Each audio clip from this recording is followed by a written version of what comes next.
ವೀಕ್ಷಕರೇ, ಅದು 1975 ಮೇ 29 ತಾರೀಕು ಒಂದು ಫುಲ್ ಆಗಿದಂತ ಮದುವೆ ಬಸ್ ಒಂದು ಆಂಧ್ರ ಪ್ರದೇಶದ ವೆಂಕಟಾಪುರದಿಂದ ಆಗಷ್ಟೇ ಹೊರಟಿತ್ತು.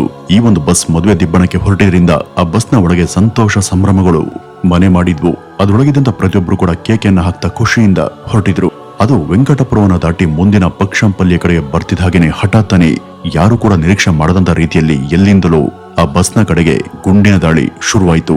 ಆ ಒಂದು ಘರ್ಷಣೆಯಲ್ಲಿ ಬಸ್ನ ಒಳಗಡೆ ಇದ್ದಂತ ಪರಿಟಾಲ ಶ್ರೀರಾಮ್ ಅವರನ್ನ ಬಲವಂತದಿಂದ ಹೊರಗೆಳೆದು ಅವ್ರ ದೇಹದ ಮೇಲೆ ಒಂದೊಂದೇ ಬುಲೆಟ್ಗಳನ್ನ ಇಳಿಸೋದಿಕ್ಕೆ ಶುರು ಮಾಡ್ತಾರೆ. ಸ್ವಲ್ಪ ಸಮಯದಲ್ಲಿ ನೋಡ್ತಿದ್ದಾಗೇನೆ ಆ ವ್ಯಕ್ತಿಯನ್ನ ಅವರು ಎಲ್ಲರ ಕಣ್ಮುಂದೆ ದಾರುಣವಾಗಿ ಕೊಂದಾಕ್ತಾರೆ. ಈ ಒಂದು ಭೀಕರ ಸುದ್ದಿ ರಾಯಲಸೀಮೆಯಾದ್ಯಂತ ಕಾಡ್ಗಿಚ್ಚಿನಂತೆ ಹರಡುತ್ತೆ. ಅಸಲಿಗೆ ಇಲ್ಲಿ ಕೊಂದೋರು ಯಾರು, ಸತ್ತದ್ಯಾರು, ಯಾಕೆ ಈ ಒಂದು ಘಟನೆ ಆಯ್ತು, ಈ ಒಂದು ಘಟನೆ ಹಿಂದೆ ಇದ್ದಂತ ಅಸಲಿ ಕಾರಣ ಏನು? ವೀಕ್ಷಕರೇ, ಆಂಧ್ರ ಪ್ರದೇಶದಲ್ಲಿ ಹಲವು ವರ್ಷಗಳ ಕೆಳಗೆ ತೀವ್ರ ಸಂಚಲನ ಸೃಷ್ಟಿ ಮಾಡದಂತ ಈ ಒಂದು ರೋಚಕ ಹಾಗೂ ನೈಜ ಘಟನೆಯ ಸಂಪೂರ್ಣ ಡೀಟೇಲ್ಸ್ ಅನ್ನ ಈ ಒಂದು ವಿಡಿಯೋದಲ್ಲಿ ಈ ಮುಂದೆ ತಿಳಿತಾ ಹೋಗೋಣ. ವೀಕ್ಷಕರೇ, ಇದೊಂದು ರೋಚಕ ಆಕ್ಷನ್ ಸಿನಿಮಾದ ಕತೆ ಇದ್ದಾಗಿದೆ. ಇದನ್ನ ನೀವು ಮಿಸ್ ಮಾಡ್ಕೊಂಡ್ರೆ ಒಂದೊಳ್ಳೆ ಥ್ರಿಲ್ಲಿಂಗ್ ಸ್ಟೋರಿಯನ್ನ ಮಿಸ್ ಮಾಡ್ಕೊಂಡಂತಾನೆ.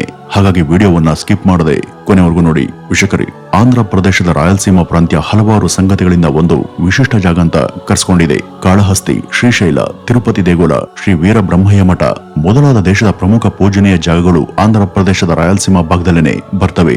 ಅಷ್ಟೇ ಅಲ್ಲದೆ ರಾಜ್ಯದ ಪ್ರಮುಖ ಆಧ್ಯಾತ್ಮಿಕ ವ್ಯಕ್ತಿಗಳಾದಂತಹ ಶ್ರೀ ಅನ್ನಮಯ್ಯ, ಶ್ರೀ ವೇಮನ ಯೋಗಿ, ಶ್ರೀ ವೀರಬ್ರಹ್ಮಯ್ಯ ಇವುಗಳು ಮಾತ್ರವಲ್ಲದೆ ವೈಎಸ್ ರಾಜಶೇಖರ ರೆಡ್ಡಿ, ಜಗನ್ಮೋಹನ್ ರೆಡ್ಡಿ ಮುಂತಾದ ರಾಜ್ಯದ ಪ್ರಮುಖ ಸಿಎಂಗಳನ್ನ ಹಾಗೂ ಇತರೆ ಕ್ಷೇತ್ರದ ಗಣ್ಯರನ್ನ ಈ ನಾಡು ಧಾರಾಳವಾಗಿ ಕೊಟ್ಟಿದೆ. ಪರಿಟಾಲ ರವಿ ಎಂಬ ವ್ಯಕ್ತಿ ಕೂಡ ಇದೇ ಸೀಮಾ ಭಾಗಕ್ಕೆ ಸೇರಿದವರು. ಈ ರಾಯಲಸೀಮೆ ಫ್ಯಾಕ್ಷನಲಿಸಂ ಅಥವಾ ಕಮ್ಯುನಿಸಂಗೆ ಸೇರಿದಂತ ಹಲವು ಜನ ಹುಟ್ಟು ಹೋರಾಟಗಾರರನ್ನ ಕೊಟ್ಟಿದೆ. ಫ್ಯಾಕ್ಷನಲಿಸಂ ಅಂದ್ರೆ ಯಾವುದೇ ಅನ್ಯಾಯದ ವಿರುದ್ಧ, ದುರ್ವ್ಯವಸ್ಥೆ ವಿರುದ್ಧ ಗುಂಪನ್ನಗೂಡಿ ಹೋರಾಡೋದು ಅಂತ ಅರ್ಥ. ಆಂಧ್ರದಲ್ಲಿ ಇದನ್ನ ಇನ್ನೊಂದು ಲೆವೆಲ್ಗೆ ತಗೊಂಡು ಹೋಗಿದ್ದು ಈ ಪರಿಟಾಲ ಪರಿವಾರದವರು. ನಾವು ಈ ಪರಿಟಾಲ ರವಿ ಬಗ್ಗೆ ತಿಳಿಯೋದಕ್ಕಿಂತ ಮುಂಚೆ ಅವರ ತಂದೆ ಪರಿಟಾಲ ಶ್ರೀರಾಮ್ ಅವರ ಬಗ್ಗೆ ತಿಳಿಬೇಕಾದದ್ದು ಇಲ್ಲಿ ತುಂಬಾ ಅವಶ್ಯ. ಆಗ್ಲೇ ನಿಮ್ಗೆ ಈ ಒಂದು ಸ್ಟೋರಿಯ ಪ್ರಮುಖ ಅಂಶ ಅರ್ಥ ಆಗೋದು. ವೀಕ್ಷಕರೇ, ಇವರು ಆಂಧ್ರ ಪ್ರದೇಶದ ಅನಂತಪುರ ಜಿಲ್ಲೆಯ ವೆಂಕಟಾಪುರದಲ್ಲಿ 1935ರಲ್ಲಿ ಮುತ್ಯಾಲಪ್ಪ ಹಾಗೂ ಚಿನ್ನ ವೆಂಕಟಮ್ಮ ಎನ್ನುವಂತ ದಂಪತಿಗೆ ಜನಿಸ್ತಾರೆ. ಇವರು ಶ್ರೀರಾಮ ನವಮಿಯ ದಿನನೇ ಹುಟ್ಟಿದ್ರಿಂದ ಇವ್ರಿಗೆ ರಾಮನ ಹೆಸರನ್ನೇ ಇಡಲಾಯಿತು. ಇವ್ರ ತಂದೆ ತಾಯಿಗೆ ಇದ್ದಂತ 6 ಜನ ಮಕ್ಕಳಲ್ಲಿ ಈ ಶ್ರೀರಾಮುಲು ದೊಡ್ಡವರು. ಇವ್ರಿಗೆ ಸುಮಾರು 150 ಎಕರೆಯಷ್ಟು ಭೂಮಿ ಇತ್ತು. ಇದರಲ್ಲಿ ಸ್ವಲ್ಪ ಭಾಗವನ್ನ ಕೃಷಿಗೆ ಅಂತ ಮೀಸಲಿಟ್ಟಂತ ಅವರು ಉಳಿದ ಭಾಗವನ್ನ ಹಾಗೇನೆ ಬಿಟ್ಟಿದ್ರು. ಯಾರಾದ್ರೂ ಇವ್ರ ಮನೆಗೆ ಸಹಾಯ ಅಂತ ಕೇಳ್ಕೊಂಡ್ ಬಂದ್ರೆ ಹಾಗೆ ಬಂದವರನ್ನ ಅವರು ಯಾವತ್ತೂ ಕೂಡ ಬರಿಗೈಲಿ ಕಳಿಸ್ತಾ ಇರ್ಲಿಲ್ಲ. ಈ ಪರಿಟಾಲ ಶ್ರೀರಾಮುಲು ರಾಮಾಯಣ, ಭಗವದ್ಗೀತೆ ಮಾತ್ರವಲ್ಲದೆ ಕಮ್ಯುನಿಸಂಗೆ ಸಂಬಂಧಪಟ್ಟಂತ ಪುಸ್ತಕಗಳನ್ನು ಕೂಡ ಓದ್ತಾ ಇದ್ರು. ಕಮ್ಯುನಿಸಂ ವಾದವನ್ನ ಸಮರ್ಥ ಮಾಡ್ಕೊಂಡಿದ್ದಂತ ಸಿಪಿಐ ಪಕ್ಷ ಅಂದ್ರೆ ಅದು ಕೇವಲ ಪಕ್ಷ ಅಲ್ಲ, ಅದು ಪ್ರಜೆಗಳಿಗೆ ಇರುವಂತ ಪಕ್ಷ ಅಂತ ಅವರು ಭಾವಿಸಿದ್ರು. ಹೀಗಾಗಿನೇ ಆ ಪಕ್ಷದ ಮೀಟಿಂಗ್ ಎಲ್ಲೇ ಜರುಗಲಿ ಅವರು ಅದನ್ನ ತಪ್ಪದೆ ಅಟೆಂಡ್ ಮಾಡ್ತಿದ್ರು. ಅದಲ್ಲದೆ 1948ರಿಂದ 50ರವರೆಗೂ ಅವರು ಈ ಪಕ್ಷದ ಮೆಂಬರ್ ಆಗಿ ಕೂಡ ಕೆಲಸ ಮಾಡಿದ್ರು. 1952ರಲ್ಲಿ ಅವ್ರಿಗೆ ಮದುವೆ ಆಗುತ್ತೆ. ಕ್ರಮೇಣ ಇವರಿಗೆ ಸ್ಥಳೀಯ ಕೆಲಸ, ನಕ್ಸಲೈಟ್ಗಳ ಜೊತೆ ಕೂಡ ಒಡನಾಟ ಶುರುವಾಯಿತು. ಈ ಕಮ್ಯುನಿಸಂ ಸಿದ್ಧಾಂತವನ್ನ ಇನ್ನಿಲ್ಲದ ಹಾಗೆ ನಂಬಿದಂತ ಶ್ರೀರಾಮುಲು ಅವರು ಬಡವರಿಗೆ ತಮ್ಮ ಕೈಲಾದ ಸಹಾಯವನ್ನ ಮಾಡ್ತಿದ್ರು. ಸಮಾಜದಲ್ಲಿರುವಂತ ಅಸಮಾನತೆ ಹಾಗೂ ಅವ್ಯವಸ್ಥೆಯನ್ನ ಎದುರಿಸ್ತಿರುವಂತ ನಿರ್ಗತಿಕರ ಬಗ್ಗೆ ಅವರಿಗೆ ತುಂಬಾ ಕಾಳಜಿ ಇತ್ತು. ಎಷ್ಟು ಜನರಿಗೆ ತುಂಡು ಭೂಮಿ ಕೂಡ ಇಲ್ಲ.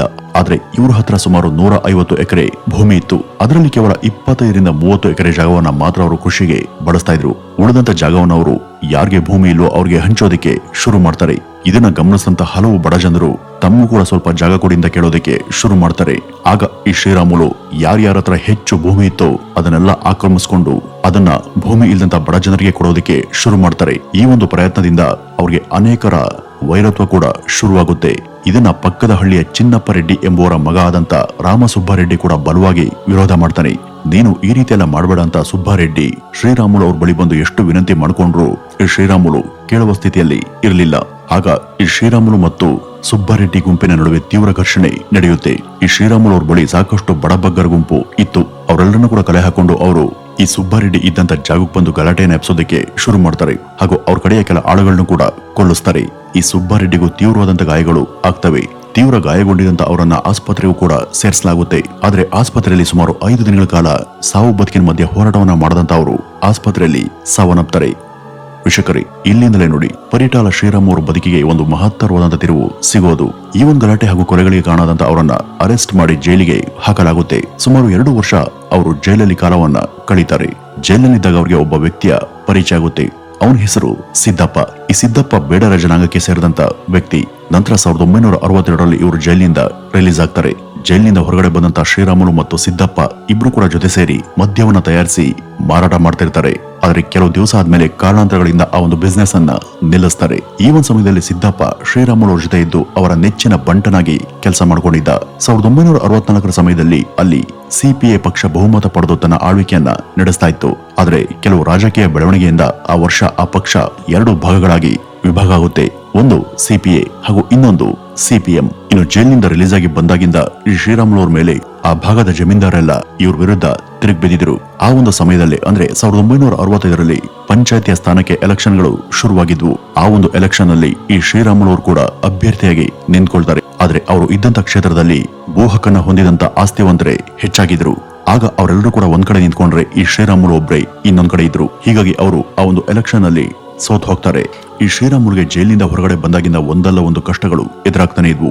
ಆದ್ರೂ ಕೂಡ ಇವ್ರಿಗೆ ಸ್ಥಳೀಯ ನಕ್ಸಲ್ಗಳು ಹಾಗೂ ಸಿಪಿಐ ಪಾರ್ಟಿಯಿಂದ ಸಾಕಷ್ಟು ಬೆಂಬಲ ಮತ್ತು ಸಹಕಾರ ಇದ್ದೇ ಇತ್ತು. ಈ ಶ್ರೀರಾಮುಲ್ಗೆ ಏನೇ ಸಮಸ್ಯೆ ಬಂದರೂ ಕೂಡ ಸಿಪಿಐ ಪಕ್ಷ ಅವರ ಸಹಾಯಕ್ಕೆ ನಿಲ್ತಾ ಇತ್ತು.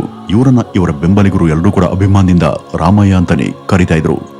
ಇನ್ನು ಇವರ ಊರಿನ ಪಕ್ಕ ಮದಯಲ ಚೆರುವು ಎಂಬ ಒಂದು ವಿಶೇಷವಾದಂತಹ ನಿಯೋಜಕ ವರ್ಗ ಇತ್ತು.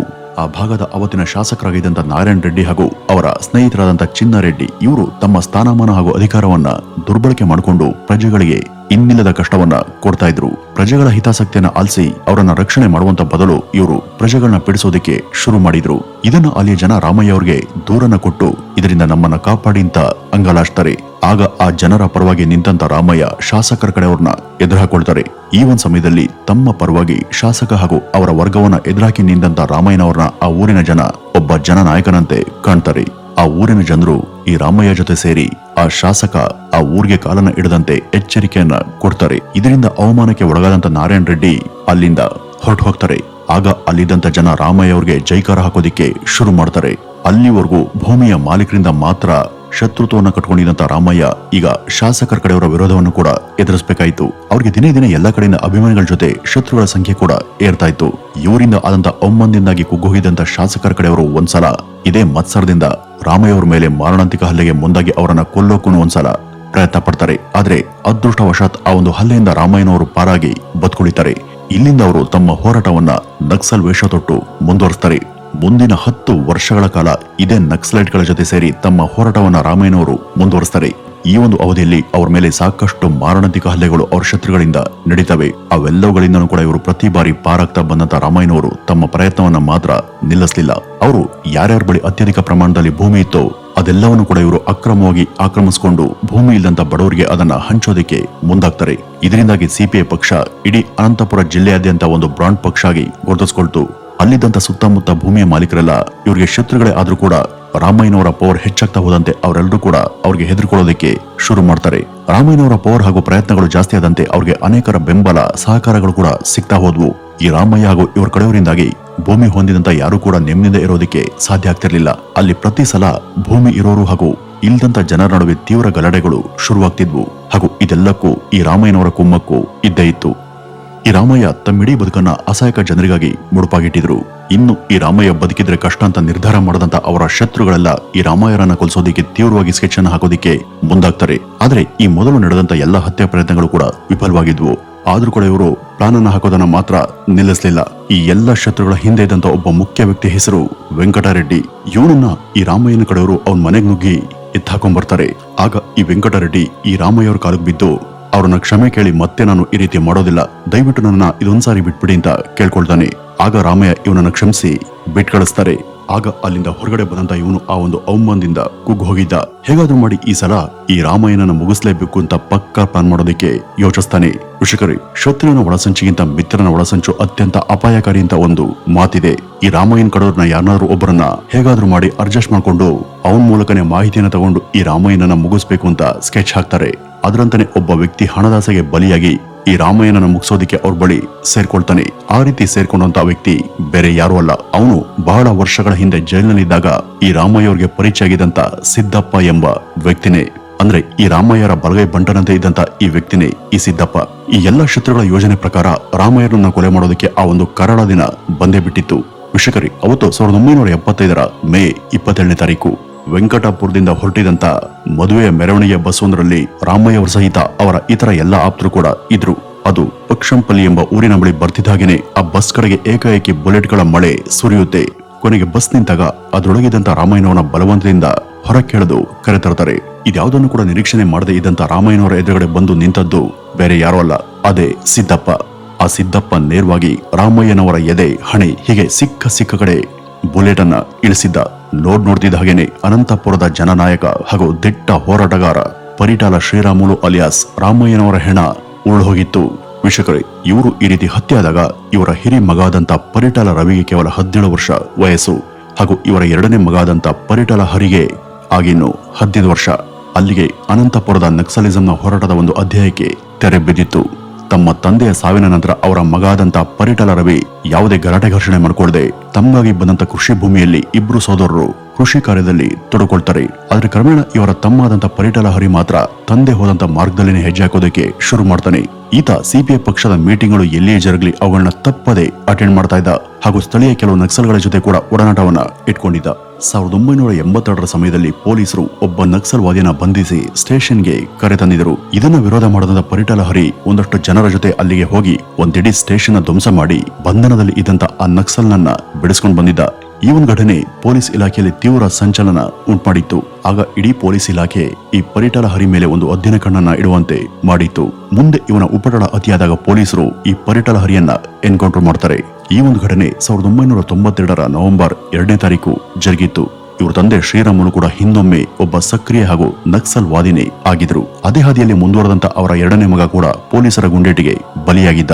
ಇದನ್ನೆಲ್ಲ ನೋಡಿದಂತ ಪರಿಟಾಲ ರವಿಯವರ ಮನಸ್ಥಿತಿ ಬದಲಾಗಿತ್ತು. ಆತ ತನ್ನ ತಂದೆ ಮತ್ತು ತಮ್ಮನನ್ನ ಕಳೆದುಕೊಂಡಿದ್ದ. ಇದರಿಂದಾಗಿ ಆತ ಕೂಡ ನಕ್ಸಲ್ವಾದಕ್ಕೆ ಬೆಂಬಲಿಸಿ ಅದೇ ದಾರಿಯಲ್ಲಿ ಹೆಜ್ಜೆ ಇಡ್ತಾನೆ. ಆತನಿಗೆ ತಮ್ಮ ಕುಟುಂಬವನ್ನ ಈ ರೀತಿ ನೆಲಸಮ ಮಾಡದಂತ ಶತ್ರುಗಳ ಮೇಲೆ ತುಂಬಾ ಅಸಹನೆ ಇತ್ತು. ವೀಕ್ಷಕರೇ, ಮುಂದೆ 1992ರಿಂದ ಪರಿಟಾಲ ರವಿ ಕೂಡ ಆಂಧ್ರದ, ಅದರಲ್ಲೂ ಕೂಡ ವಿಶೇಷವಾಗಿ ಅದರ ರಾಯಲಸೀಮಾ ಭಾಗದ ಪ್ರಮುಖ ನಕ್ಸಲ್ ಆಗಿ ಬೆಳೆದದೇ ಒಂದು ರೋಚಕ ಕಹಾನಿ. ಇಡೀ ರಾಯಲಸೀಮಾ ಪ್ರಾಂತ್ಯನೇ ಇವರ ಬೆನ್ನ ಹಿಂದೆ ನಿಲ್ಲುವಂತೆ ಮುನ್ನುಗ್ದಂತ ಇವರ ಕತೆ ಯಾವುದೇ ಆಕ್ಷನ್ ಸಿನಿಮಾದ ಕತೆಗೂ ಕಡಿಮೆ ಇಲ್ಲ. ಪರಿಟಾಲ ರವಿ ಆ ಒಂದು ಕ್ಷೇತ್ರದಲ್ಲಿ ಯಾವ ರೀತಿ ಬೆಳೆದ್ರು, ಅವರ ಪ್ರಯತ್ನಗಳು ಹೇಗಿದ್ವು, ಅದರಿಂದ ಉಂಟಾದಂತ ರಾಜಕೀಯ ಹಾಗೂ ಸಾಮಾಜಿಕ ತಲ್ಲಣಗಳು ಏನೇನು ಎಂಬ ಬಗ್ಗೆ ಇದರ ಮುಂದಿನ ಎಪಿಸೋಡ್ನಲ್ಲಿ, ಅಂದ್ರೆ ನಾಳೆಯ ಎಪಿಸೋಡ್ನಲ್ಲಿ ತಿಳಿದುಕೊಳ್ಳೋಣ ಅಂತ ಹೇಳ್ತಾ ಈ ಒಂದು ವಿಡಿಯೋವನ್ನ ಇಲ್ಲಿಗೆ ಮುಗಿಸೋಣ. ನಮಸ್ಕಾರ.